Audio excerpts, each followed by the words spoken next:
ನಮಸ್ಕಾರ ಸ್ನೇಹಿತರೆ. ಮಿಥುನ ರಾಶಿಯವರಿಗೆ ಭಗವಂತ ಕೊಟ್ಟಿರ್ತಕ್ಕಂಥ ಅತ್ಯದ್ಭುತವಾದಂತಹ 5 ವರಗಳು ಯಾವುವು? ಮಿಥುನ ರಾಶಿಯವರ ಜೀವನ ಹೇಗಿರುತ್ತೆ? ಮಿಥುನ ರಾಶಿಯವರಿಗೆ ಆದಾಯ ಮತ್ತು ಖರ್ಚು ಯಾವೆಲ್ಲ ತೊಂದರೆಗಳಿಗೆ ಸಿಲುಕಿ ಹಾಕೊಳ್ಳುತ್ತೆ? ಜೊತೆಗೆ ಉದ್ಯೋಗದಲ್ಲಿ ಇವರಿಗೆ ಧನಾಗಮನ ಇದೆಯಾ? ವ್ಯಾಪಾರದಲ್ಲಿ ಲಾಭ ಇದೆಯಾ? ಈ ಒಂದು ರಾಶಿಯವರ ಜೀವನದಲ್ಲಿ ಆಗ್ತಕ್ಕಂತ ಒಂದಷ್ಟು ಆಗು ಹೋಗುಗಳ ವಿಚಾರದ ಕುರಿತು ಡೀಟೇಲ್ಸ್ ಅನ್ನ ಕೊಡ್ತಾ ಹೋಗ್ತೀನಿ. ಅದಕ್ಕಿಂತ ಮೊದಲು ನಿಮ್ದು ಕೂಡ ಮಿಥುನ ರಾಶಿ ಆಗಿದ್ರೆ ಈಗಲೇ ವಿಡಿಯೋಗೊಂದು ಲೈಕ್ ಕೊಟ್ಟು ಪ್ರತಿದಿನ ದಿನ ಭವಿಷ್ಯ ತಿಳಿಯಲು ನಮ್ಮ ಚಾನೆಲ್ ಅನ್ನ ಸಬ್ಸ್ಕ್ರೈಬ್ ಮಾಡಿ. ಹಾಗೆ ಬೇಗನೆ ನಮ್ಮ ವಿಡಿಯೋದ ನೋಟಿಫಿಕೇಶನ್ ಪಡೆಯಲು ಬೆಲ್ ಬಟನ್ ಕ್ಲಿಕ್ ಮಾಡಿ ಆಲ್ ಅಂತ ಕ್ಲಿಕ್ ಮಾಡ್ಕೊಳ್ಳಿ. ಇನ್ನು ನಿಮ್ಮ ಜೀವನದ ಸಕಲ ಸಮಸ್ಯೆಗಳಾದಂತಹ ಸತಿಪತಿ ಕಲಹ, ಪ್ರೀತಿಯಲ್ಲಿ ಮೋಸ, ಭೂಮಿ ವಿಚಾರ, ಕೋರ್ಟ್ ಕೇಸ್, ವ್ಯಾಪಾರ, ಹಣಕಾಸಿನ ತೊಂದರೆ, ಸಾಲಬಾಧೆ, ಸ್ತ್ರೀಯರ ಗುಪ್ತ ಸಮಸ್ಯೆ, ಹೀಗೆ ಹಲವಾರು ಸಮಸ್ಯೆಗಳಿಗೆ ಶಾಶ್ವತ ಪರಿಹಾರ ಮಾಡಿಕೊಡ್ತಾರೆ. ಡಿಸ್ಪ್ಲೇ ಮೇಲೆ ಕಾಣ್ತಕ್ಕಂಥ ಗುರುಜಿ ನಂಬರ್ಗೆ ಒಮ್ಮೆ ಕರೆ ಮಾಡಿ ನೋಡಿ. ಹೌದು, ಮಿಥುನ ರಾಶಿಯವರಿಗೆ ಭಗವಂತನು ಅತ್ಯದ್ಭುತವಾದಂತಹ ವರಗಳನ್ನ ಕೊಟ್ಟಿತ್ತು. ಇವರ ಖರ್ಚಿಗೆ ತಕ್ಕಂತೆ ಆದಾಯ ಕೂಡ ಹುಕ್ಕಿ ಬರುತ್ತೆ. ಸಾಲ ಮರುಪಾವತಿಯನ್ನ ಮಾಡ್ಲಿಕ್ಕೆ ಇದು ಸುಸಂದರ್ಭವಾಗಿದ್ದು ನಿಮ್ಗೆ ಸಾಲದ ಹೊರೆ ಕಡಿಮೆ ಆಗ್ತಾ ಹೋಗುತ್ತೆ. ಉದ್ಯೋಗದಲ್ಲಿ ಹೊಸ ಸಮಸ್ಯೆಗಳಿಂದ ಮುಕ್ತಿಯನ್ನ ಕಂಡುಕೊಳ್ತೀರಾ. ವ್ಯಾಪಾರದಲ್ಲಿ ಲಾಭ ಇದ್ದು ಕೋರ್ಟ್ ವ್ಯವಹಾರಗಳಲ್ಲಿ ಜಯವನ್ನ ಸಾಧಿಸ್ತೀರಾ. ಇನ್ನು ಸ್ಥಿರಾಸ್ತಿ ಮಾರಾಟದ ಲಾಭ ಕೂಡ ಇದೆ, ಸ್ವಲ್ಪ ಎಚ್ಚರಿಕೆಯನ್ನು ವಹಿಸಿ. ಟ್ರಾವೆಲ್ ಏಜೆನ್ಸಿಯವರಿಗೆ ಒಂದಷ್ಟು ಲಾಭ ಇದ್ದು ಮಕ್ಕಳ ನಡವಳಿಕೆಯಿಂದ ನೀವು ಒಂದಷ್ಟು ಕಿರಿಕಿರಿಯನ್ನ ಅನುಭವಿಸಬೇಕಾಗಿ ಬರಬಹುದು. ನಿಮ್ಗೆ ಈ ಒಂದು ಸಂದರ್ಭದಲ್ಲಿ ಧನ ಸಂಪತ್ತಿನ ಮಳೆಯೇ ಹರಿಯತ್ತೆ ಅಂತ ಹೇಳಬಹುದು. ಮಂಗಳನ ಒಂದು ಅನುಗ್ರಹ ನಿಮ್ಗೆ ಇರೋದ್ರಿಂದ, ಮಂಗಳ ನಿಮ್ಮ ರಾಶಿಯನ್ನ ಪ್ರವೇಶ ಮಾಡ್ತಿರೋದ್ರಿಂದ ನೀವು ಉತ್ಸಾಹ, ಸಾಹಸ, ಪರಾಕ್ರಮ, ನಾಯಕತ್ವವನ್ನ ಪ್ರತಿನಿಧಿಸುವ ಗ್ರಹದ ಒಂದು ಲಾಭವನ್ನ ಕಂಡುಕೊಳ್ತಾ ಇರೋದ್ರಿಂದ ನಿಮ್ಮ ಜೀವನದಲ್ಲಿ ಆತ್ಮವಿಶ್ವಾಸ, ಮಹತ್ವಾಕಾಂಕ್ಷೆ, ರಚನಾತ್ಮಕತೆ ಎಲ್ಲವೂ ಕೂಡ ಹೆಚ್ಚಾಗ್ತಾ ಹೋಗುತ್ತೆ. ಸೌಂದರ್ಯ, ಸುಖ, ಸಮೃದ್ಧಿ, ರಚನಾತ್ಮಕ ಉತ್ಸಾಹ ಇದೆಲ್ಲವನ್ನ ಕೂಡ ನಿಮ್ಮ ಜೀವನದಲ್ಲಿ ನೀವು ಕಾಣ್ತಾ ಹೋಗ್ತೀರಾ ಅಂತ ಹೇಳಬಹುದು. ಈ ರಾಶಿಯವರ ಜೀವನದಲ್ಲಿ ಪ್ರೀತಿ, ರಚನಾತ್ಮಕತೆ ಮತ್ತು ಮಕ್ಕಳೊಂದಿಗಿನ ಸಂಬಂಧ ಹೆಚ್ಚಳವಾಗ್ತಾ ಹೋಗುತ್ತೆ. ವೃತ್ತಿ ಮತ್ತು ಪ್ರೀತಿಯ ಜೀವನದಲ್ಲಿ ಉತ್ಸಾಹವನ್ನ ಕಾಣ್ತಾರೆ. ಹಳೆಯ ಅಪೂರ್ಣ ಕೆಲಸಗಳೆಲ್ಲವೂ ಕೂಡ ಈ ಅವಧಿಯಲ್ಲಿ ಪೂರ್ಣಗೊಳ್ಳುತ್ತೆ. ಹೂಡಿಕೆಯಿಂದ ನೀವು ಸಾಕಷ್ಟು ಲಾಭವನ್ನ ಪಡೆದುಕೊಳ್ಳುವ ಸಂಭವ ಇದೆ. ಕೆಲಸದ ಸ್ಥಳದಲ್ಲಿ ಸಹೋದ್ಯೋಗಿಗಳು ಮತ್ತು ಅಧಿಕಾರಿಗಳ ಸಂಪೂರ್ಣ ಬೆಂಬಲ ನಿಮ್ಗೆ ಸಿಗುತ್ತೆ. ಇದರಿಂದಾಗಿ ಪ್ರಗತಿಯನ್ನ ಸಹ ಹೊಂದುತ್ತೀರಾ. ಪ್ರೀತಿಯ ಜೀವನದಲ್ಲಿ ಸಾಮರಸ್ಯ ಇರುತ್ತೆ. ಜೊತೆಗೆ ವಿವಾಹಿತ ಈ ರಾಶಿಯ ಜನರಿಗೆ ಉತ್ತಮ ಅವಕಾಶ ಸಿಗ್ತಾ ಹೋಗುತ್ತೆ. ಈ ರಾಶಿಯ ಜನರು ಅವಿವಾಹಿತರಾಗಿದ್ರೆ ವಿವಾಹಕ್ಕಾಗಿ ಉತ್ತಮ ಪ್ರಸ್ತಾಪಗಳು ಕೇಳಿ ಬರುತ್ತೆ. ವ್ಯಾಪಾರಿಗಳಿಗೆ ಈ ಸಮಯದಲ್ಲಿ ಹೊಸ ಅವಕಾಶಗಳು ದೊರಕೋದ್ರಿಂದ ಆರ್ಥಿಕ ಸಮೃದ್ಧಿಯನ್ನ ಕಂಡುಕೊಳ್ತಾರೆ. ಶುಭ ಪ್ರಭಾವ ನಿಮ್ಮ ಜೀವನದಲ್ಲಿ ಹೆಚ್ಚಾಗ್ತಾ ಹೋಗುತ್ತೆ. ಈ ಸಂದರ್ಭದಲ್ಲಿ ನೀವು ನಿಮ್ಮ ಆತ್ಮವಿಶ್ವಾಸ ಮತ್ತೆ ವ್ಯಕ್ತಿತ್ವವನ್ನ ಹೆಚ್ಚಿಸ್ಕೊಳ್ತಾ ಹೋಗ್ತೀರಾ.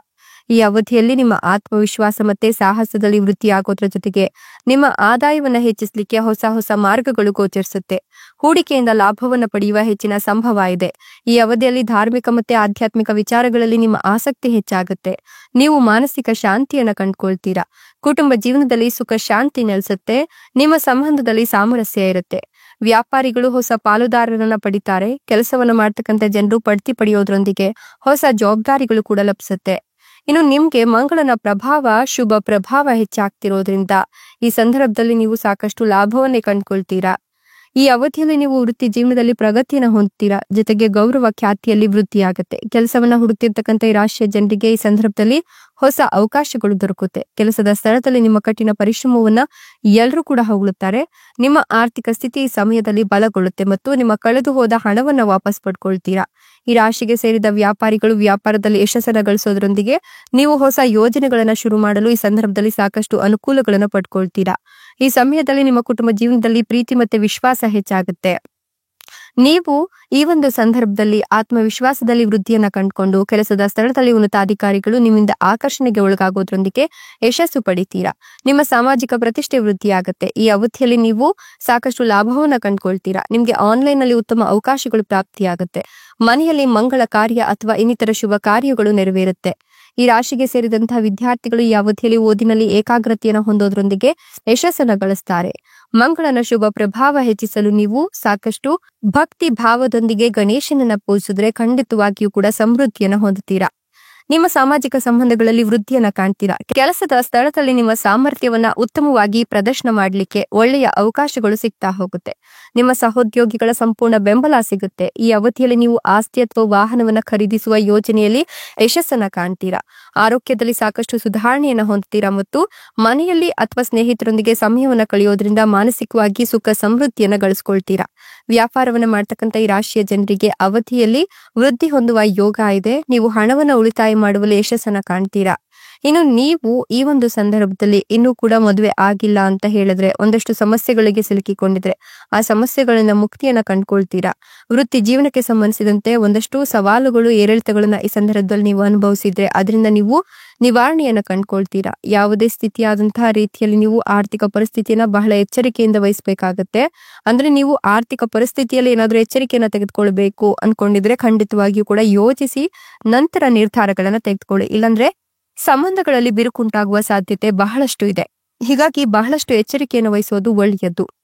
ಮಾನಸಿಕ ಕಿರಿಕಿರಿಯನ್ನು ಅನುಭವಿಸ್ತಿದ್ರೆ, ಕೆಲಸದಲ್ಲಿ ತೊಂದರೆ ಆಗ್ತಾ ಇದ್ರೆ, ವ್ಯಾಪಾರ ಮಾಡ್ತಕ್ಕಂಥ ಜಾಗದಲ್ಲಿ ನೀವು ಸಾಕಷ್ಟು ತೊಂದರೆಗಳನ್ನ ಅನುಭವಿಸ್ತಿದ್ರೆ ಅದೆಲ್ಲವೂ ಕೂಡ ಈ ಸಂದರ್ಭದಲ್ಲಿ ದೂರವಾಗುತ್ತೆ. ಮಾರುಕಟ್ಟೆಗೆ ಸಂಬಂಧಿಸಿದಂತೆ ಹೂಡಿಕೆಯನ್ನು ಮಾಡದೇ ಇರೋದು ಸಾಕಷ್ಟು ಉತ್ತಮವಾಗ್ತಾ ಹೋಗುತ್ತೆ. ಯಾಕಂತಂದ್ರೆ ಕೇತು ಮತ್ತು ಚಂದ್ರನ ಸಂಯೋಗದ ಈ ಅವಧಿಯಲ್ಲಿ ನಿಮ್ಗೆ ಜಗಳ ಮನಸ್ತಾಪ ಹೆಚ್ಚಾಗುವ ಸಾಧ್ಯತೆಗಳು ಇರೋದ್ರಿಂದ, ವಾತಾವರಣ ಹದಗೆಡೋದ್ರಿಂದ, ನಿಮ್ಮ ಆರೋಗ್ಯ ಸಮಸ್ಯೆಗಳು ಉಲ್ಬಣಗೊಳ್ಳೋದ್ರಿಂದ ಹುಷಾರಾಗಿರಿ, ಜಾಗೃತಿಯನ್ನ ವಹಿಸಿ. ಇನ್ನು ನಿಮ್ಗೆ ನಿಮ್ಮ ಮಾತನ್ನ ನಿಯಂತ್ರಣ ಮಾಡಬೇಕು ಅಂತ ಹೇಳಲಾಗ್ತಾ ಇದೆ. ಇಲ್ಲವಾದ್ರೆ ನೀವು ಜೀವನದಲ್ಲಿ ಮೋಸ ಹೋಗುವ ವ್ಯಕ್ತಿಗಳಿಂದ ಎಚ್ಚರಿಕೆಯನ್ನು ವಹಿಸಬೇಕಾಗತ್ತೆ. ಇಲ್ಲವಾದ್ರೆ ಅವರಿಂದ ನೀವು ಮೋಸ ಹೋಗುವ ಸಾಧ್ಯತೆ ಇದೆ. ವಿಶೇಷವಾಗಿ ಹಣದ ವಿಷಯದಲ್ಲಿ ನೀವು ಬಹಳ ಎಚ್ಚರಿಕೆಯನ್ನು ವಹಿಸಬೇಕಾಗತ್ತೆ. ನಿಮ್ಮ ಜೀವನದಲ್ಲಿ ಸಮಸ್ಯೆಗಳು ಸಾಕಷ್ಟು ವೃದ್ಧಿಯಾಗುತ್ತೆ. ಈ ಸಮಯದಲ್ಲಿ ಕೆಲವು ಸಮಸ್ಯೆಗಳು ಹಠಾತ್ ಎದುರಾಗಬಹುದು. ಇದರಿಂದ ನಿಮ್ಮ ಯೋಜನೆಗಳು ಪೂರ್ಣಗೊಳ್ಳುವಲ್ಲಿ ಸಾಕಷ್ಟು ತಡವಾಗುವ ಸಂಭವ ಕೂಡ ಇದೆ. ಹೀಗಾಗಿ ಸ್ವಲ್ಪ ನಿಗಾ ವಹಿಸಿ ಎಚ್ಚರಿಕೆಯಿಂದ ಇರೋದು ಅವಶ್ಯಕ. ಆರೋಗ್ಯದ ಬಗ್ಗೆ ಹೆಚ್ಚಿನ ಕಾಳಜಿಯನ್ನು ವಹಿಸಬೇಕಾಗುತ್ತೆ. ಈ ಸಂದರ್ಭದಲ್ಲಿ ಈ ರಾಶಿಯ ಜನರು ಆರೋಗ್ಯ ಸಮಸ್ಯೆಗೆ ಒಂದ್ ರೀತಿಯ ತೊಂದರೆಗೆ ಒಳಗಾಗುವ ಸಾಧ್ಯತೆಗಳು ಹೆಚ್ಚಿಗೆ ಇರೋದ್ರಿಂದ ಆರೋಗ್ಯದ ಕಡೆ ಗಮನವನ್ನು ಹರಿಸಬೇಕಾಗುತ್ತೆ. ನಿಮ್ಮ ಆರೋಗ್ಯ ಶೈಲಿಯನ್ನು ಬದಲಾಯಿಸ್ಕೊಳ್ಳಿ. ಹಾಗೆ ನಿಮ್ಮ ಊಟದ ಪದ್ಧತಿಯನ್ನು ನೀವು ಬದಲಾಯಿಸ್ಕೊಳ್ಬೇಕಾಗುತ್ತೆ. ನೀವು ಈ ಸಮಯದಲ್ಲಿ ಬಹಳ ಕಷ್ಟಕರವಾದಂತಹ ಒಂದಷ್ಟು ಮನಸ್ತಾಪಗಳನ್ನ, ಒಂದಷ್ಟು ತೊಂದರೆಗಳನ್ನ, ಶರೀರದ ದೃಷ್ಟಿಯಿಂದಲೂ ಕೂಡ ನಿಮ್ಗೆ ಕಷ್ಟವಾಗ್ತಕ್ಕಂಥ ಕೆಲಸಗಳನ್ನ ಮಾಡಿರ್ತೀರಾ. ಆದ್ರೆ ಈ ಸಮಯದಲ್ಲಿ ನೀವು ಅದೆಲ್ಲದರಿಂದ ಹೊರಗಡೆ ಬರ್ತೀರಾ. ದೊಡ್ಡ ಹೂಡಿಕೆ ಮಾಡುವ ಮೊದಲು ನೀವು ಚಿಂತಿಸಿ ಸಾಧ್ಯವಾದ್ರೆ ಮುಂದೂಡಿಕೆಯನ್ನು ಮಾಡೋದು ತುಂಬಾನೇ ಒಳಿತಾಗುತ್ತೆ. ಇಲ್ಲವಾದ್ರೆ ನೀವು ಸಾಕಷ್ಟು ನಷ್ಟಗಳಿಗೆ ಒಳಗಾಗಬೇಕಾಗುತ್ತೆ. ಜೀವನದ ಪ್ರತಿ ಹೆಜ್ಜೆಯನ್ನು ಕೂಡ ನೀವು ಎಚ್ಚರಿಕೆಯಿಂದ ಇಡೋದು ಒಳ್ಳೆಯದು ಅಂತ ಹೇಳಬಹುದು. ಎಲ್ಲಾ ಕ್ಷೇತ್ರದಲ್ಲೂ ಕೂಡ ಬಹಳಷ್ಟು ಕಾಳಜಿಯನ್ನು ವಹಿಸಿದ್ರೆ ನಿಮ್ಮ ಜೀವನದಲ್ಲಿ ಸುಖ ಸಮೃದ್ಧಿ ಹೆಚ್ಚಳವಾಗುವ ಯೋಗ ಕೂಡಿ ಬಂದಿದೆ ಅಂತಲೇ ಹೇಳಬಹುದು. ನೀವು ಈ ಸಂದರ್ಭದಲ್ಲಿ ಭವಿಷ್ಯದಲ್ಲಿ ನೀವು ಅನುಭವಿಸಿದಂತಹ ಒಂದಷ್ಟು ಸವಾಲುಗಳಿಗೆ ಈ ಒಂದು ಸಂದರ್ಭದಲ್ಲೇ ಎಲ್ಲವನ್ನ ಸಿದ್ಧತೆ ಮಾಡ್ಕೊಳ್ಬೇಕಾಗತ್ತೆ. ಅಂದ್ರೆ ಭವಿಷ್ಯಕ್ಕಾಗಿ ಒಂದಷ್ಟು ಹೂಡಿಕೆಯನ್ನು ಮಾಡ್ತಾ ಹೋದ್ರೆ ಖಂಡಿತವಾಗಿಯೂ ಕೂಡ ಭವಿಷ್ಯದಲ್ಲಿ ಎದುರಾಗ್ತಕ್ಕಂಥ ಒಂದಷ್ಟು ಸಮಸ್ಯೆಗಳಿಗೆ, ಸವಾಲುಗಳಿಗೆ ನೀವು ಸದಾ ಸನ್ನದ್ಧರಾಗಿರ್ತೀರಾ.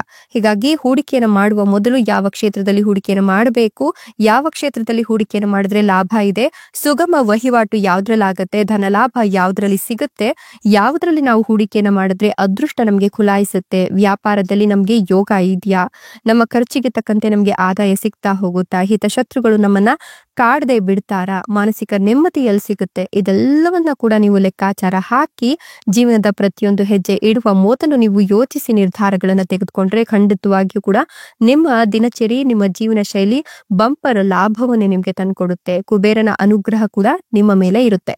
ಇದೆಲ್ಲವೂ ಕೂಡ ಮಿಥುನ ರಾಶಿಯವರಿಗೆ ಭಗವಂತ ಕೊಟ್ಟಿರ್ತಕ್ಕಂಥ ಅತ್ಯದ್ಭುತವಾದಂತಹ ವರಗಳಾಗಿದೆ. ಧನ್ಯವಾದಗಳು.